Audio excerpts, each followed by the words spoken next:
আজকে অক্টোবরের 1 তারিখ। আজকে লেক টাউন শ্রীভূমির পুজো প্যান্ডেল, যেটা আজকে উদ্বোধন হয়েছে। মাননীয় মুখ্যমন্ত্রী মমতা বন্দ্যোপাধ্যায় এসে এটা উদ্বোধন করেছেন।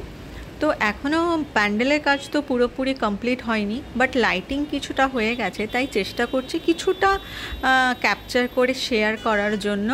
ট্রাফিক অনেক ছিল, তাও যতটা পেরেছি সাইড দিয়ে গিয়ে ভিডিও শ্যুট করার চেষ্টা করলাম।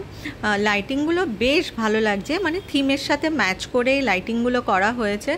আপনারা হয়তো অনেকেই জানেন যে এবারে শ্রীভূমির যে থিম সেটা হচ্ছে তিরুপতির বালাজি মন্দির। তো তার উপর বেস করে কিছু কিছু স্টোরি দিয়ে এই লাইটিংগুলো করা। আজকে সার্ভিস রোডে গাড়ি চললেও কাল পরশু থেকে হয়তো গাড়ি চলাচল বন্ধ হয়ে যাবে।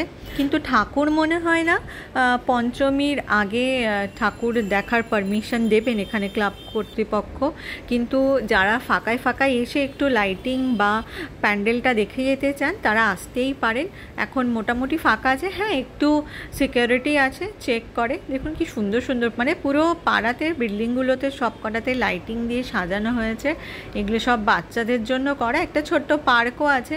আর আশেপাশটা ঘুরে দেখছি বেশ পুজো ভাব। এটা শ্রীভূমির বিবেকানন্দ রথের যে জায়গাটা সেটা, এটার জন্য এই জায়গাটা আরও বেশি সুন্দর লাগে দেখতে। এটা মেন গেটটা যেটা ভিআইপি রোডকে কানেক্ট করছে। এখনই দেখতে পাচ্ছেন পুরো ব্যারিকেড দিয়ে সিকিউরিটি গার্ডদের দিয়ে ভর্তি করে দেওয়া হয়েছে, চেকিং চলছে। আর চারপাশটা দেখতে ভীষণ ভাল লাগছে, এত লাইট, এত ঝলমল করছে। আজ থেকেই মনে হচ্ছে পুজো শুরু হয়ে গেছে।